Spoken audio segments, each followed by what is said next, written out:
Hello, beautiful souls. Today's episode is so good. And before we jump in, I have some exciting news to share. If you've ever wondered where you're blocking money, this is for you. I've created a free quiz to diagnose your money wounds so you can heal them and unblock yourself to receive more money. Just go to moneywoundsquiz.com and answer 6 quick questions to get your insanely accurate and potent results. And if you're loving my vibe and want to work one-on-one to call in more feminine energy wealth, I would love to hear from you. You can shoot me a DM on social media or go to emilywilcox.com to learn more. Hello and welcome back to the M Makes Money Show. I am so thrilled. I've got a special guest here today, Erica Quigley, who's an author, operational visionary, and consultant who drives organizational and process change. She's an avid proponent of work-life integration and is passionate about helping business owners build their companies with their personal goals in mind. In 2018, after spending years working around the clock, a health scare, which put her in the hospital and on temporary disability, catapulted Erica to leave her job. She began building her businesses intentionally around her life with her husband and her 2 daughters. Erica also enjoys exercising, spending time with her family and their pets. Erica, I'm so happy that you're here. Welcome to the show. Thank you. Thanks for having me. Yeah, well, this is an especially fun one for me because you and I have been working together for 8 months now. And so it feels like a fun way to sort of showcase our work and also just spotlight you for all of the incredible transformation that you've had during that time. Thanks. It has been something else. I can't believe it's only been 8 months, actually, now that you say that. I feel like I've been in your world much longer. I know. Time is like a wild thing. And actually, I think that's like one of the benefits of coaching. And it's something that I've experienced from my coaches as well, is like when we're in it, it seems like things actually take a long time and it doesn't seem like that incredible once we hit new milestones. And then our coach is able to zoom out and be like, hang on. So 6 months ago, you were worried about this and you were doing this and now you're here. And it's like, oh yeah, wow. I am pretty badass. That is pretty incredible. Yeah, I definitely get that because with the, I work with like low mid-market business owners, and they often have the same things that they say to me. They're like, why is this taking so long? And I'm like, hang on. Remember 6 months ago that none of these people were on the team and you actually didn't like anybody that was working for you? Things have changed quite a bit. Yeah. And that's like, it's such a gift that you're able to offer that to your clients because it's just something that as humans, we're really bad at. Like, when I used to work in pharmaceutical sales and I would work with neurologists and we had a medication for Parkinson's disease and they would say like, Emily, one of the biggest problems is that our patients have such a bad memory for what things used to be like. And there's a procedure for Parkinson's where it's called a deep brain stimulator. And so it's literally like a medical device is implanted into you and these nodes are like put into your body. And so it physically stops your body from tremoring. And a doctor said to me that like they had a patient that had like, just a horrible tremor. They did the implantation, they turned on the device and it was like you could see the tremor just completely stop. And the patient's like, I don't feel any different. And it's like, it's an extreme example, but I think it actually points to something that is common in the human experience, which is that we do not do a good job of like perceiving and noticing change and actually appreciating it for what it is. Yeah, I think that there's been plenty of times where you've given me that reminder where you've been like, Erica, you're having $1 million problems right now. And do you remember like 3 months ago? I mean, you probably would never use the word problems though, but you remember 3 months ago when you didn't even think this was possible. So it is very nice to have that type of reminder for myself. Yeah. Totally. Yeah. We all need that. And I think it's like all of those like intangibles, right? Around coaching, or even like, if you're going to talk to a new client, you're not going to be like, one of the values I bring is that I'm going to remind you of how far you've come. They'd be like, okay, that's weird. But it's like, it actually is this really cool intangible thing that happens over time. So, well, I'm super excited for you to be able to just kind of share a little bit more about your story, both as it relates to money, but also just like entrepreneurship and the mindset work that you've done. So you kind of mentioned, it was in your bio about 2018 and that health scare that kind of catapulted you into entrepreneurship. So maybe we start there. Sure. So in my corporate career, first of all, when I grew up, I always thought I wanted to be an entrepreneur. I wanted to always have my own business. And then, I think something happens to you when you go to high school and then you go to college, and then you just get in this routine of like, oh, this is what life is supposed to look like. So you're just like, okay, I'm graduating college, so I guess it's time to get a job now. And, that's what I did. And those entrepreneur dreams like ended up being left back in high school. And I quickly was able to, show value at the organizations I was at, get promoted very quickly.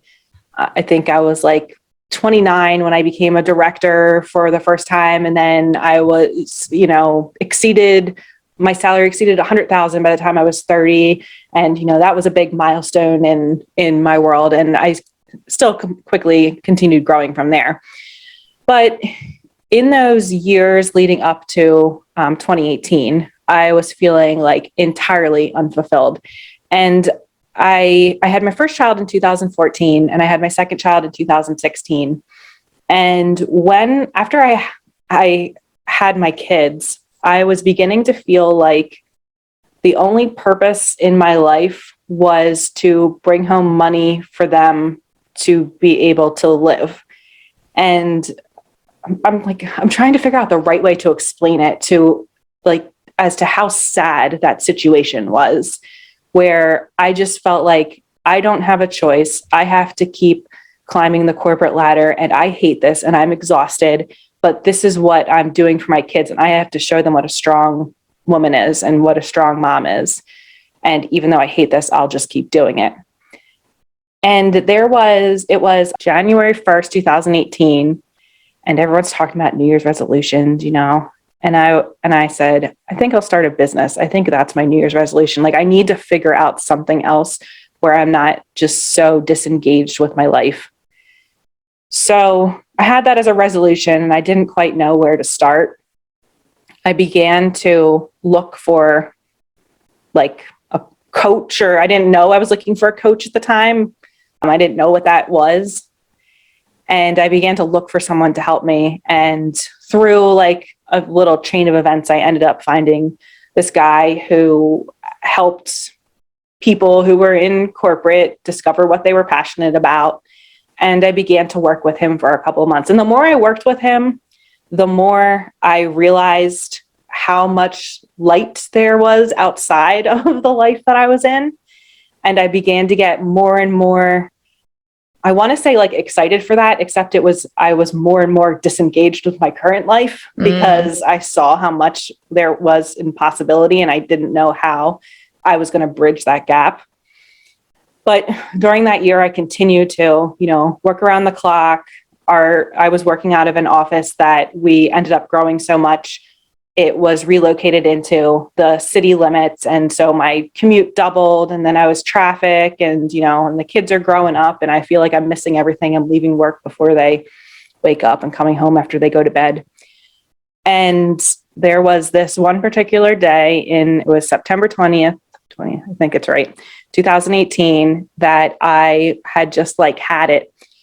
And I was exhausted, and I got to the office that day, and I went to my boss and I was like, look, this just isn't working for me anymore. And I don't know what I'm going to do, but I know that I'm going to do something else. And I want to figure out how I can make a transition plan while, doing this in the best way for the company and also in the best way for myself. And he was totally receptive and totally on board. He was like, thanks for being honest. And we had a great conversation. And I left the office that day feeling really empowered and like, okay, this is the first day of the next chapter. And when I got home that night, I had a wave of vertigo that hit me so hard. I was throwing up all night. I couldn't see straight. Like my entire vision was blurred, and I ended up having to go to the hospital the next day. I was in the hospital for a week.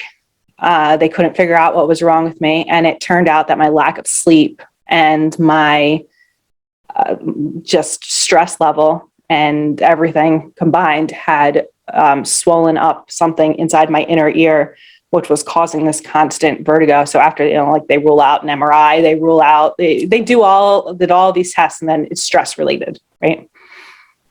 I end up going on disability. I end up never going back to the office again. Like, it was just so weird, as if in that moment, my body was like, okay, yep, you're right, you're done. And it just shut off.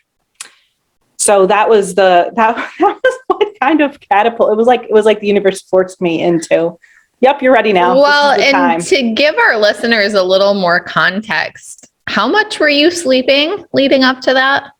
About 40 minutes a night. Yeah. I know. Like you had done some research to try to figure out how to only get, like, what was it? Just enough REM sleep? To not hit REM. Oh, to not hit REM. Yeah. So that I could still, I don't want to say function the next day, because it's like, well, not really functioning, but so that I wasn't, I don't know. I never hit my REM cycle. So I was still kind of awake and just like floating through life. Yeah, it was pretty bad. Yeah, I feel like that's just an important setting the scene. Like, we're not just talking, stress induced, like long hours at work and raising kids. Like, you really took it to the edges until your body was like, yeah, we can't even do like one more day of this. Yeah, it was about probably over 9 months of 40 minutes a night. Yeah. Yeah.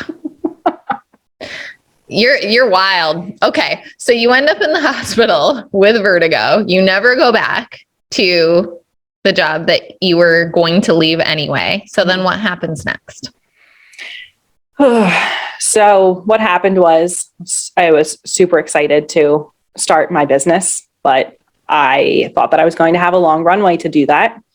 And so I didn't quite know, what does that mean? What is my business? I knew that I was good at operations and process, but I didn't know how to turn that into something. And I, being the sole breadwinner of the family, couldn't pay my coach anymore because I had to be cognizant of the fact that now, once our savings ran out, I was done. So I had to replace that somehow.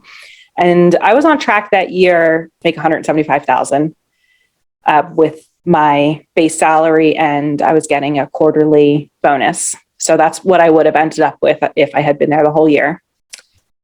So it was a hit to the family, and I don't think I wanted to admit that at first, because I continued on for a few months living life as normal, and even like trying to start the business while I was still recovering. Like it wasn't like after a couple of weeks all of a sudden I was better. I had therapy. They call it like vestibular rehab. I actually had to cut that off early because I lost my insurance. So there's still times now when I know that it's flaring up again, and I just have to be really cognizant of it, because I don't think I ever even fully let myself heal from it, because things were just so financially scary at the time, and I wasn't sure what to do. I had this idea in my head that, like, when I started the business, it was just to be like, nope, I replaced my job with a business. And as any entrepreneur can probably tell you, it doesn't quite work like that. You have a lot of figuring things out that you have to do. And I don't know, you can go ahead now. Yeah, no, I think you bring up a really good point, because like making that leap, it's like, even though the skill set is there, it's like, we don't know how to sell ourselves.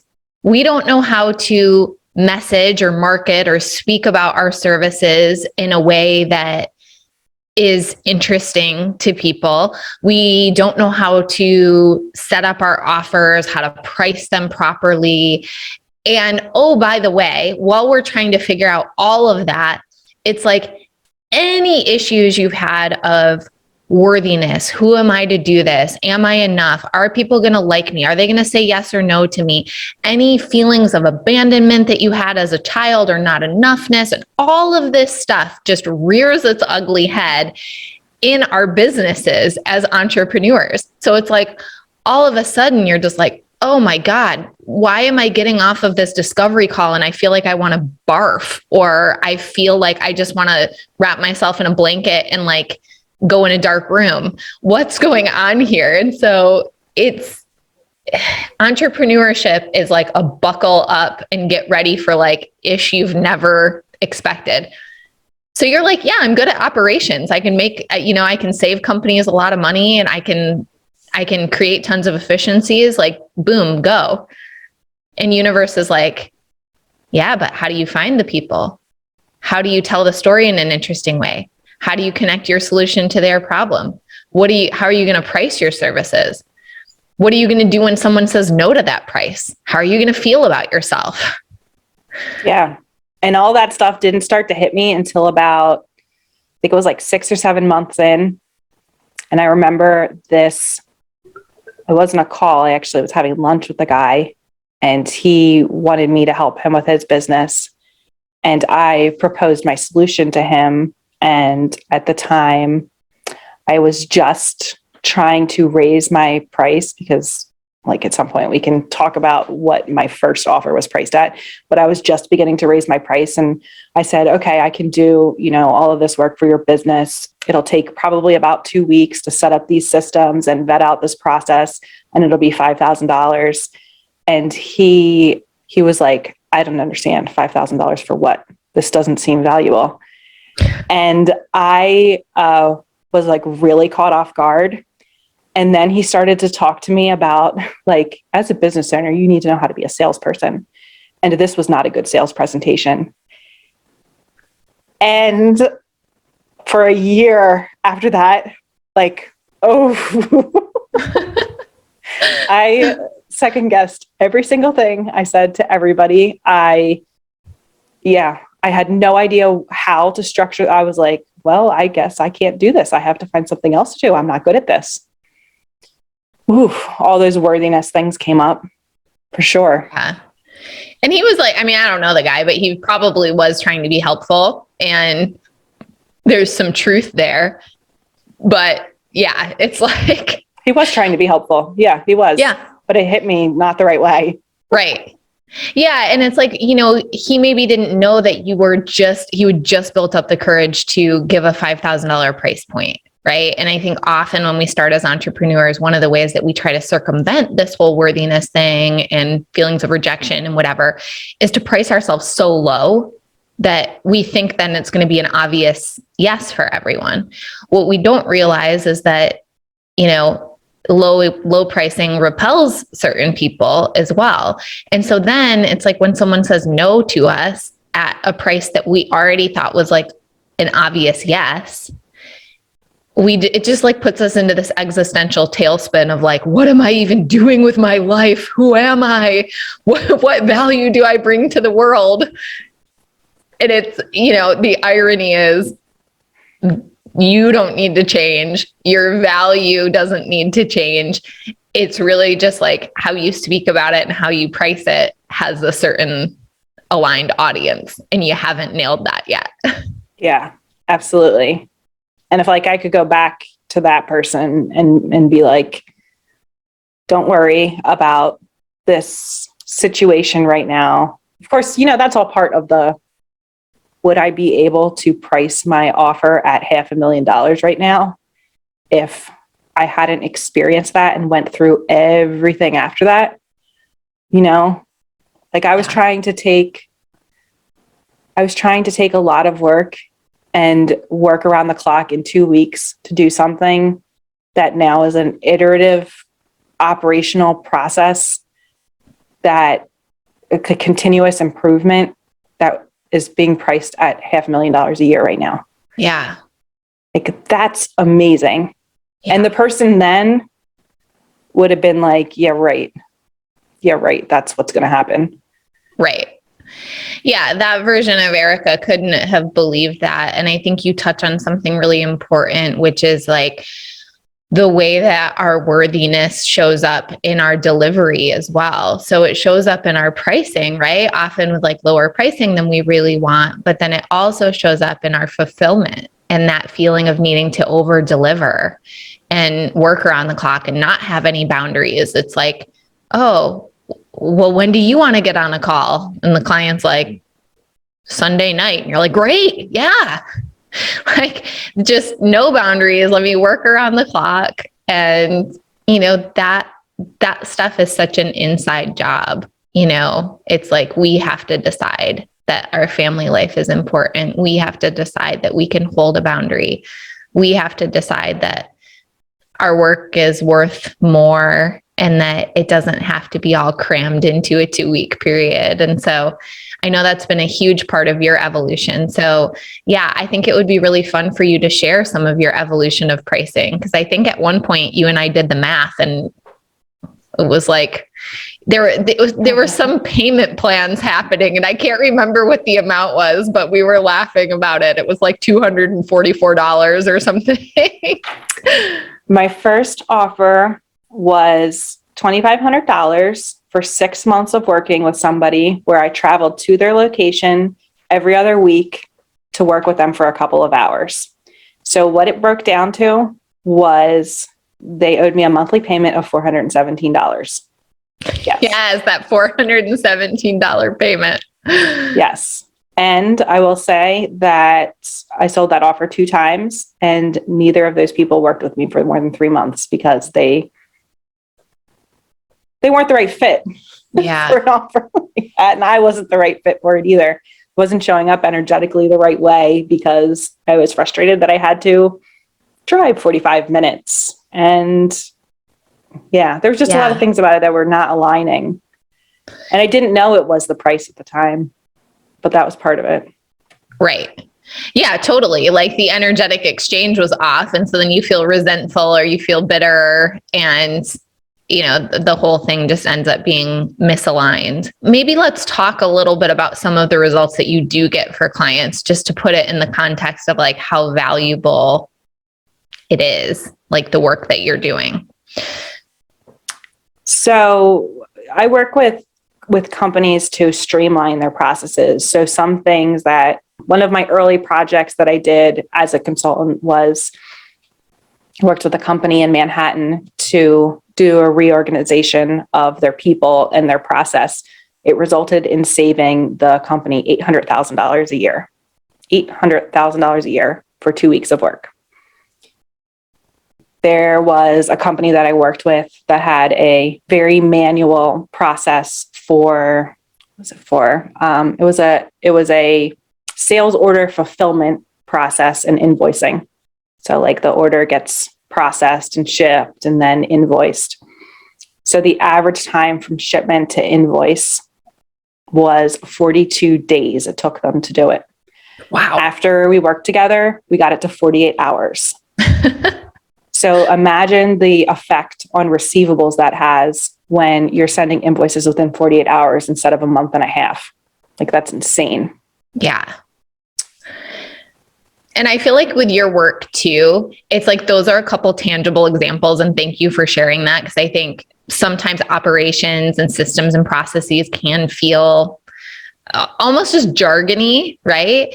And so those are a couple of tangible examples. And then what I would imagine happened at those organizations also was like more employee retention, more employee satisfaction, like all of these other fringe benefits that happen from people being able to operate more efficiently in their role, people having the right role, understanding what to do, when to do it, where their job stops and someone else's job begins. Like there's so many intangibles involved as well. But yeah, saving a company $800,000 in 2 weeks of work and like, it just makes the pricing of $417 a month even more laughable. And yet, you know, that Erica was brave. Like, she really did the work and she showed up and she was trying so hard. And, you know, she was a stepping stone in the becoming of you. Absolutely. If I hadn't had those experiences, I think what would have happened, I don't know if this is a good lesson or not, so maybe we can talk about it. But I think what would have happened if I had been successful right away. Oh, this is a block. I can feel it right now. That if I had been successful right away with selling something that large, that I don't think I would have energetically matched it yet. And I think it would have made me feel really anxious to have the weight of having to deliver such massive results. And I may not have been able to actually work with the client in that capacity or have the confidence around being able to back up that price. But I don't know. You tell me. Yeah. I 100%, because again, this goes back to the money shame wound. And, you know, I was just on a live Q&A and I just re-listened to that module inside of my money wound medicine program. So it's like so fresh for me as well. The thing with the money shame wound, it shows up in our pricing, it shows up in our delivery. But the other reason it really repels money is that when money does come in, when we still feel really unworthy of it, it feels so bad. It feels like the weight of the world. You feel completely beholden to that client. You feel like you need to over deliver out the yin yang to somehow make yourself worthy of having received that money. It feels really, really bad on your nervous system. And so it really is kind of your higher self, like, and the subconscious part of your brain that's watching out for your survival, that's saying like, yeah, no, don't do that. Right? Because that part of your brain knows if that money comes in, like, we are not safe. This is not going to feel good at all. And so even with quantum leaps in our business, it's like, it is this fine line of acting as if, right? Pricing your offer as though you're already successful and all of that kind of stuff, but to the extent that it doesn't send your nervous system into a tailspin. Yeah. And so it's like that $5,000, like, that was a stretch. And that was like the appropriate amount of stretch, because the part of you that wants to survive was like, no, we can't, we're not ready for a 5-figure offer yet. We're not ready for multiple 5-figure, 6-figure. What the heck are you even talking about, crazy lady? Yeah, they were definitely, when I look back, I can see them as like stepping stones now. And that makes me even more excited to be like, well, what is the next step? Because there is one of, it's not like I'm done. You know, you don't just get somewhere and you're done. Things constantly evolve. And the feeling doesn't go away either. And so like, I'd love you to share about that, because, you know, you landed like one of your biggest clients to date, and you had to do a little bit of identity work to be able to like step into that pricing. And then you did have some moments of kind of questioning, who am I, and am I worthy of this? And am I really the person to be doing this work? Yeah, I had to remind myself, like, you can be safe and have somebody pay you this much money. And honestly, within a few days of aligning myself with that, now it feels normal. Yeah. But I knew that I had to I think that if you're not aware that that's what you have to do to make yourself feel safe to receive the money, then it can be a point of like your brain shutting off and being like, yeah, right, we're not doing this. Right. And staying lower. Yeah. Yeah. So it's like at every level, there will be a little bit of that. You'll get better at recognizing it for what it is. You'll have more tools to, you know, walk yourself safely through it. But it's still there. Right. And so often we have this kind of fallacy that like we're going to get to this exalted place of like having made it where, you know, it's just going to feel so easy to receive the money and the clients, and we're never going to feel unworthy of it or never going to feel unsafe with it. And unfortunately, it's just not true, you know? Yeah. The feeling like evolves into, the feeling evolves from once I have money, I'll feel safe to how can I make myself feel safe as I'm receiving the money. Yeah. So interesting.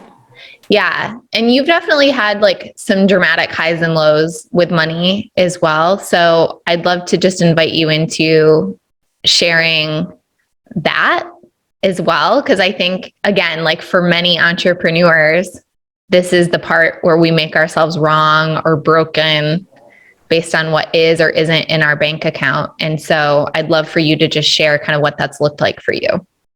Yeah. And I think this all relates to what I've learned from you, from the fear of like money abandonment, like money abandons me. And that's something that I had just written into myself, that I'm used to having money and then it's gone. I have it and then it's gone. And so it's been a bit of a ride to try to break that cycle and look ahead and try to get through it.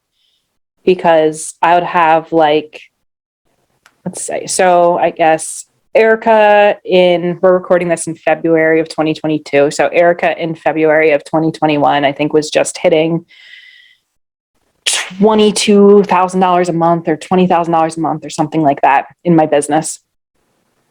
And at that point, I was like, well, once I hit that, oh man, it's going to like, everything's going to be so easy. And I had a really high month. My really high month last year, I think, was $37,000. And right after that really high month, and then all of a sudden, for the first time in a long time, there was like money saved in the bank. And I believe I had just said something to you, like I had just sent you a message that was like, I don't feel aligned with this money. Something feels wrong. And then I had a client cancel. And because I didn't have strong enough, I had a contract, but because I didn't have strong enough boundaries in place to enforce anything, I just like let it go and didn't even bill the bill that was due that day. And all of a sudden I went from having, I don't know, $20,000 in the bank to that month not having enough to pay our bills, like to pay myself out of the business and pay the bills. So a lot of the highs and lows were like that. And then like after that, I was like, okay, well, if I'm going to keep going, I need to take out a loan in order to keep the business afloat. And so then I took out a loan for $40,000. And so it's like it was always big numbers with the drama of money. It was like, I don't just need $2,000 and I'll be okay. It's like, I need $40,000 and then I'll be fine.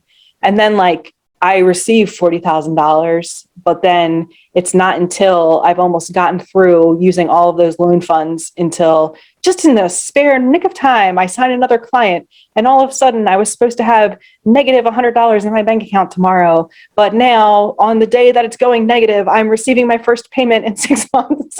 And now I have $50,000. Like it's these huge highs and lows and the dramatics of it.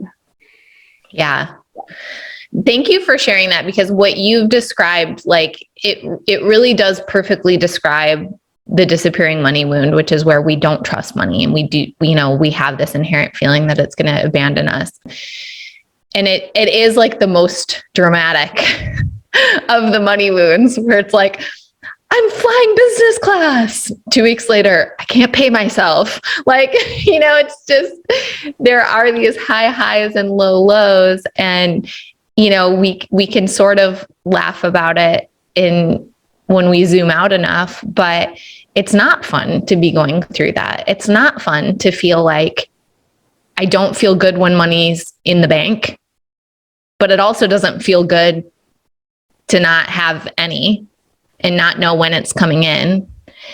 And that roller coaster takes a toll on the nervous system. It's like there's a part of you that just wants to feel safe and supported by money. And yet, what your normal is these dramatic highs and lows, and somehow it always works out, but it's got to come down to the final hour. So what are some of the things that you've done or are doing to help yourself feel a little safer and steadier with money? Well, feeling the gratitude around receiving it has been really big, because it's helped me normalize feeling happy when I receive money. So then it's not like I used to get these when I would get a notification that I received a payment, I used to like contract, be like, oh, I have to do something now for this to deserve this. But now it's like turned that feeling into, oh, yes, I received money that I have invoiced somebody for. I deserve that because I did work. But also, I also think I don't want to say becoming smarter about looking ahead, because I feel like I always knew this is how many, I was always budgeting. I always looked ahead and said, this is how much you owe for next month. But trying to put myself more into my goal is now to have enough money in the bank that I'm covering next month's bills. And then my goal is now that I'm covered 2 months out, and now I'm covered 3 months out. So I was beginning to get myself into having that as my goal, rather than saying I just want to have enough money to break even. Because that was how it started. That was how it started. I just wanted to have enough money to pay for everything. And then as I began to step into what could abundance feel like? Oh, it could feel like I have enough that things are covered for 2 months and 3 months in the checking account, or 4 months in the checking account. And as I started to play with that and increase what I felt safe looking at as a bank balance, that was really helpful too. Yeah, I love that. And I wonder too, if things have changed for you when you're thinking about making a purchase, because often with the disappearing money wound, there's almost like a sense of urgency to spend the money. Maybe it's subconscious, but it's like, the truth is you just sort of want to offload it. It's like, okay, quick, let's move it. And I'm curious if anything has changed there, where it feels like you can hold it longer, you can anticipate a purchase and really sink into the desire of it without having to spend it right away. Yes, 100%. And I'm not sure exactly when, I can't identify a moment when that happened, but I used to be the person that was even when I was working in my corporate job, I went out and I was like, I feel like I'm going to get promoted next week. And I bought a Lexus. And it was like I had to spend it before I even had it. Or I remember getting a bonus one weekend, and I went out and I got a Louis Vuitton and a diamond ring. I don't even think the money had hit my bank account yet. And I spent it before. But now I don't know when it shifted, because I don't have a desire to just buy. There's several things that I would like to do, but I don't have a desire to do it yet, because it feels like I want to anchor into the next level first. Yeah. Well, I remember a moment where you were actually trying to decide if you were going to join the mastermind again. And you were having this feeling of I wanted the money to already be in the account. It's not quite here yet. Can I do it? Or am I just perpetuating this old way of spending before I have it? And so we kind of talked through that a little bit. And what I recall is that one of the biggest things that I brought to your awareness is whether or not you invest, the fact that you're asking yourself those questions actually means that you're a totally different version of yourself, right? Because even 3 months before, you weren't asking yourself, am I making this purchase from a wounded place? Is it that I'm afraid money is going to abandon me, so I just want to offload it? Or is it a true like soul desire that I'm acting in alignment with? And so that's one of the moments that I remember. And so I'm glad that like you're in this place now where it feels like a new normal, right? Where I don't even remember that until you just brought it up. You're absolutely right. That was tough too, that moment. Yeah, you're right. I think that was the first time that I was actually trying to consciously make a decision. Am I putting myself into debt and letting and like perpetuating money leaving me? Or am I going to make it different this time? Right. So yeah, thank you for bringing that up. That's such a good one. Yeah, you're welcome. And again, like this is something that comes up all the time. Like I know that so many people listening to this, it's helping them too, because as entrepreneurs and like wanting to go fast and shortcut things, like the way that you quantum leap is by acting as though you're already the person making $50,000 a month, or acting as though you're already, but it's like, then people say, well, where's the line, right? I can act as though I'm the person making 50 grand a month and then just put myself into a mountain of debt and then freak out and feel totally unsafe. And it's like, well, that doesn't actually collapse time around anything because it just puts you back into fear and lack. And so they're not these easy, straightforward decisions. And yet we often do have to not have to, but we do desire to lean forward and lean into that next level of ourselves. And so it often is just in that questioning, like the process that you went through and those questions that you brought forward, that we sort of decide, can I stretch myself and hold the stretch and feel really good about it and know that it's in alignment with my soul desire and the next version of me? Yes. Or would it feel better to honor this new way of being and hold the money in the account and wait and just take a breath? And would that feel really good? And it's like, there's no right or wrong. It's just the process of becoming the kind of person that can check in with yourself and ask yourself those questions. Yeah. And I have feelings of like, like I said, there's purchases that I want to make, but something that's been really fun around it is now, like there's a new car that I do want to get that I've been thinking about for a couple of months. But now instead of like just going and getting the car, like renting it for the day and being like, how do I feel when is this actually what I want to purchase? Is this what I desire to spend my money on? And like letting myself feel that feeling for, I think I've been talking about the car for like 6 months. Yeah. And I don't see it in it doesn't feel like it's something that has to happen right now either. Like I still feel I'm good with where I'm at, and I'm good with like playing with the idea that this is like the next time I have a really big milestone, maybe this is something that I do then. I don't know. Yeah. It's just fun playing with that idea in the future now, where before that wasn't fun to think about. Right. Yeah, because your subconscious mind was like, well, the money might leave before I make the purchase then. Mm-hmm. So there was no fun buildup. But this is something that Melanie has helped me with tremendously. And we talked about it in the podcast episode that I recorded with her. And it's like the art of anticipation and the art of the buildup, right? It's like, if you knew you were going to have an orgasm, would you want it moment one? Or would you want it in 5 or 10 minutes? If you already knew you were going to get one, like really when we're out of alignment, it's because we're afraid we're not actually going to get the thing that we want. But if we knew for sure we were going to get it, then why does it have to be right in this very moment? Couldn't it actually be fun to do it in 30 days or 60 days and be in the anticipation for a while? Yeah, absolutely. That's great. So you've had like some fun money celebrations recently. Do you want to share those? Yeah.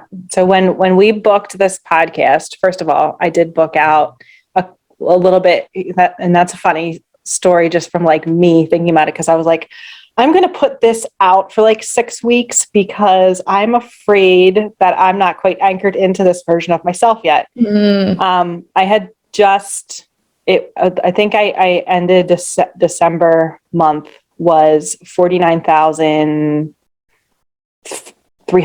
or something like that. And I was like, it's not really my first $50,000 month because I was short.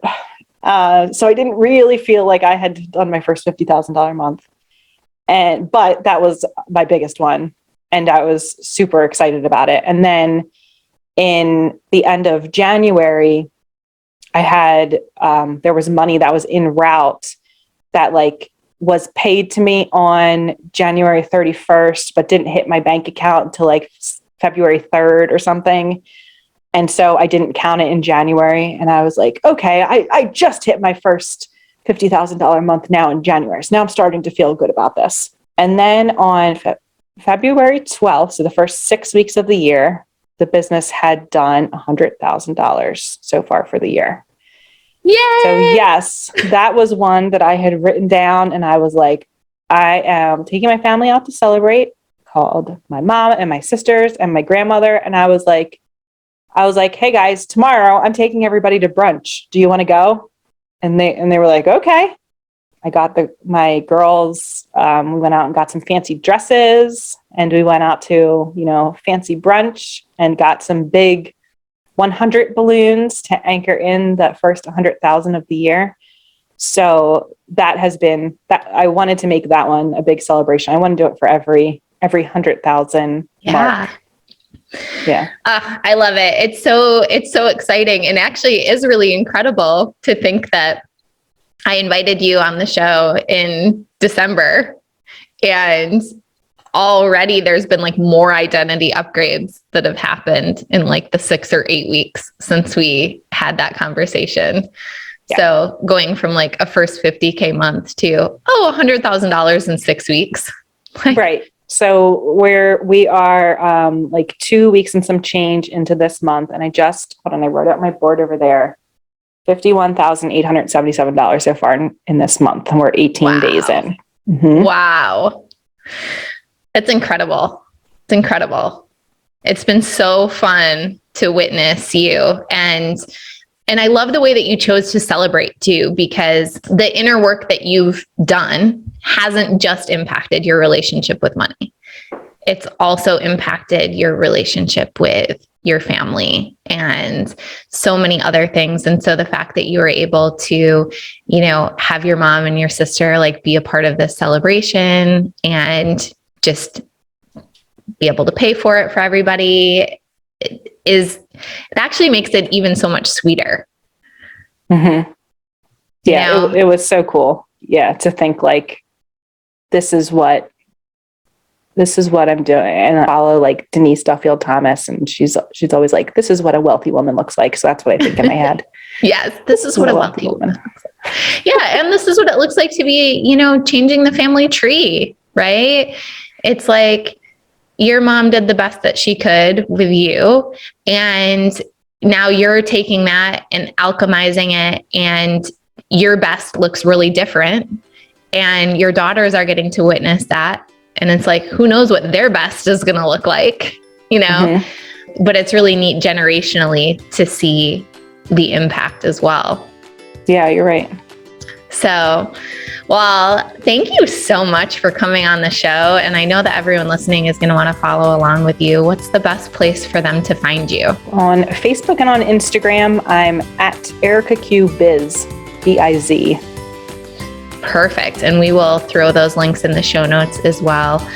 Erica, before we close the show, is there any message that you have for everyone listening? That you're already worthy, and it's just recognizing the confidence that you already deserve to feel, and stepping into that yourself, letting yourself feel okay to step into that worthiness. There's nothing that you have to do, and there's nobody that you have to pay or nothing you have to achieve in order to earn it. You just have to acknowledge that it exists and let it be. Yes. Yes. Louder for the people in the back. You are already worthy. I love it. So as you're listening to this, screenshot it, tag Erica and I, let us know what landed for you. We would love to connect with you on social media. Thank you so much for listening, and we'll talk to you soon. Bye. Thank you so much for listening to today's show. Changing the way we think, feel, and talk about money will change the world. I truly believe that. It starts with you tuning in, and it spreads when you share this show on Instagram and Facebook and tag me at mmakesmoney. And you know what moves the needle the most?